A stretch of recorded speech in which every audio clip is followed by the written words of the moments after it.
একটা জিনিস দেখতে পেল সর্বপ্রথম, মানুষের একটা কাঁচা রান, জীবিত মানুষের একটা কাঁচা রান,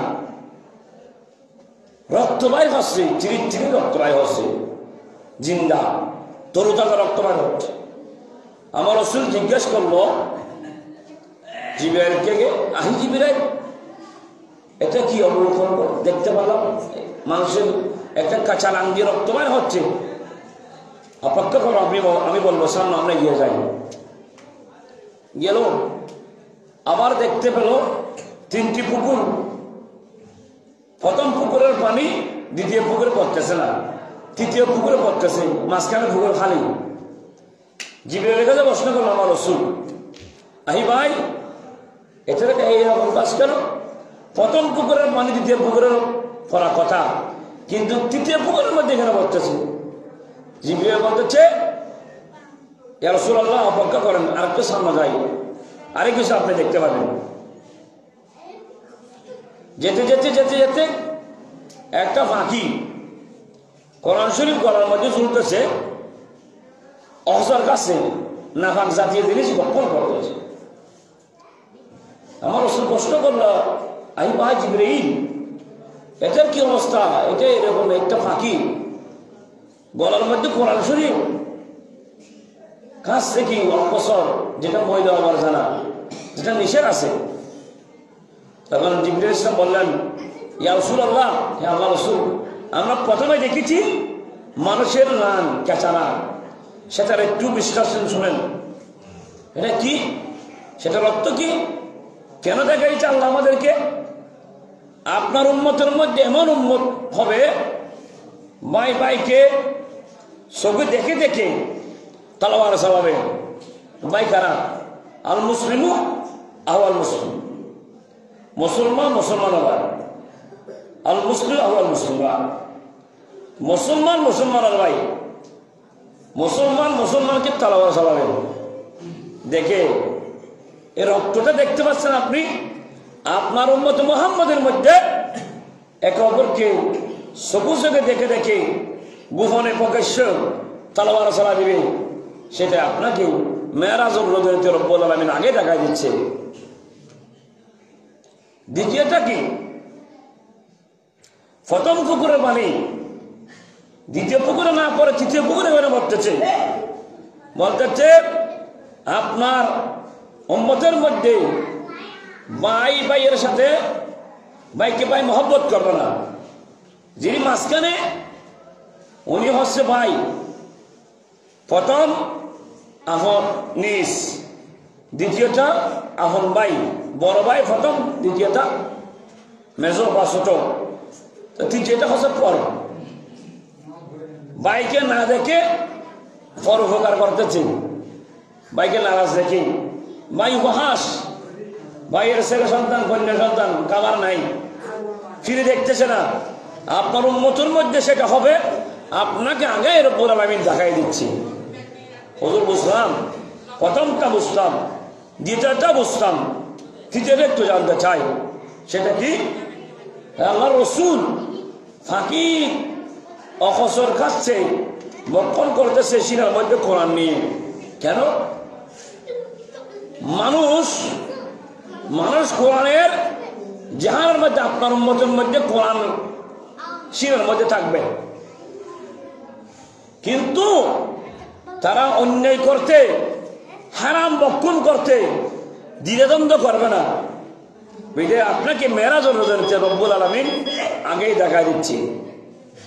আপনারা দেখেন, এখন যারা উলামায়ে-কেরাম, অনেক উলামায়ে-কেরাম টাকার লোভে নিজের এলম বিক্রি করতেছে, টাকার লোভে কোরআনের বিরোধিতা করতেছে, টাকার লোভে হাদিসের বিরোধিতা করতেছে, টাকার লোভে আউলিয়া কেরামের সামনে কটূক্তি করতেছে, টাকার লোভে নাইব রাসূলকে হত্যা করছে, টাকার লোভে এজিদিরা ওরা মুসলমান ছিল, তাহলে মুফতি মুহাদ্দিস ৭,০০০ ছিল, হাফেজ ৩,০০০ আলম ছিল, ওরা তো আলেম হাফেজ মুফতি ছিল, কিন্তু তারা তলোয়ার চালাতে দ্বিধাদ্বন্দ্ব করেননি। এখন বর্তমান ফিতনার যুগ, টাকার লোভে, দুনিয়ার লোভে রাসূলের শানে কটূক্তি করতেছে, আল্লাহর শানে কটূক্তি করতেছে, আউলিয়া কেরামের শানে কটূক্তি করতেছে। আল্লামা শহীদুল ইসলাম পারভীকে টাকার লোভে শহীদ করে দেওয়া হয়েছে। এরা তো মুসলমান ছিল। ইন্ডিয়া থেকে বিধর্মী এসে, ইসরায়েল থেকে ইহুদি এসে নুরুল ইসলাম ফারুককে হত্যা করেন নিত। মুসলমান করছে। আমার রাসূল বলেছেন, আপনার মুসলমানের মধ্যে মেরাজের রজনীতে আল্লাহ আগে দেখা দিয়েছে, আপনার উম্মতের মধ্যে ওই কাজ করবে, মুসলমানকে মেরে ফেলবে, কতল করবে, সেটা আপনাকে মেরাজের রজনীতে দেখাই দিচ্ছে। তাহলে এখান থেকে আমাদের শিক্ষা কি? আমাদের শিক্ষা গ্রহণ করা দরকার, যেটা এই হাসল আছে। আমার রাসূলকে আল্লাহ দেখাই দিয়েছে, নিজেকে শিরকত হাসিল করে নিজের জীবন সামনের দিকে যাওয়া আল্লাহ তৌফিক দান করেন, আমিন। ফের হাজরিন, আল্লাহ কোরআনে পাকে বলেন, ওয়া ইন নব্বি ইবাদি আন্নী আনাল গফুরুর রহিম। আল্লাহ বলেন, নব্বি ইবাদি আন্নী আনাল গফুরুর রহিম, আমার বান্দাকে আনাল গফুরুর রহিম, ইবাদি সম্মাদ দিন, নিশ্চয় আমি অতি ক্ষমাশীল দয়ালু। সুবহানাল্লাহ। আল্লাহ বলতেছেন, আমি কি জানো তোমরা? আমার রাসূল বলে, আল্লাহর হাবিব, আমি সম্পর্কে একটা আপনার উম্মতদেরকে কমদেরকে বলে দিন, আমি কে? আল্লাহ বলেছেন, নব্বি ইবাদি আন্নী আনাল গফুরুর রহিম, আমার বান্দাদেরকে আপনি বলে দিন, সম্মাদ দিন, খবর দিন, নিশ্চয় আমি অতি ক্ষমাশীল এবং দয়ালু। সুবহানাল্লাহ। ওয়া ইন্না আযাবি হুয়াল আযাবুল আলীম, আর আমার শাস্তি অতি কষ্টদায়ক। আমি দয়ালু, আমি মেহেরবানওয়ালা, কিন্তু আমার শাস্তিও কঠোর। তার দয়ার কথা বলেছে, আমার শাস্তির কথা বলেছে। তাহলে দয়া কখন করবো আমাদেরকে?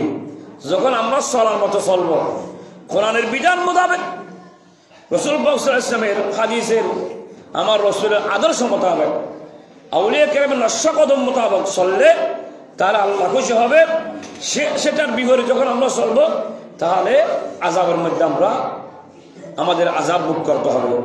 আল্লাহ কোরআন পাকের মধ্যে আমাদেরকে যেভাবে চলার জন্য আল্লাহ বলছে, এবং হাদিসে পাকের মধ্যে সরকার আলম সাল্লাল্লাহু আলাইহি ওয়াসাল্লাম আমাদেরকে আমার রাসূলের হাদিস মোতাবেক নিজের জীবন গঠন করে, লাকাদ কানা লাকুম ফি রাসূলিল্লাহি উসওয়াতুন হাসানা, নিশ্চয় আল্লাহ রাসূলের জীবনে আমাদের জন্য রয়েছে উত্তম আদর্শ। সুবহানাল্লাহ।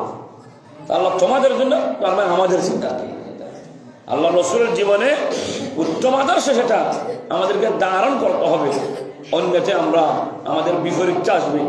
যখন কোরআনকে আটকে ধরবো, আল্লাহ রাসূলের হাদিসকে আমরা হাদিস মোতাবেক নিজের জীবন গঠন করবো, আউলিয়া কেরাম ইসলাম ধর্মকে হ্যাঙ্গত করে আজকে আমি আপনি পর্যন্ত বসিয়ে দিয়েছি। যেখানে বাস পুজো করতো, সেটা বাদ দিয়ে ইসলামের ছায়ার তলে আসার জন্য, আমরা কিছু কথা বলার জন্য, আউলিয়া কেরামের বদৌলতে আল্লাহ আমাদের কেতুরক পর্যন্ত আসার জন্য তৌফিক দান করেছেন। সেই মহান রবের দরবার আমরা একবার আলহামদুলিল্লাহ আল্লাহর দরবারে শুকর এবং সুজুদ আদায় করতেছি। রব্বুল আলামিন আজকের মাহফিল জুমাকে মাহফিল দরবারে কবুল মঞ্জুর করেন, আমিন। আখির আলহামদুলিল্লাহি রাব্বিল আলামিন। আসসালামু আলাইকুম ওয়া রাহমাতুল্লাহি তাআলা ওয়া বারাকাতুহু। আপনারা সকলে অবগত আছেন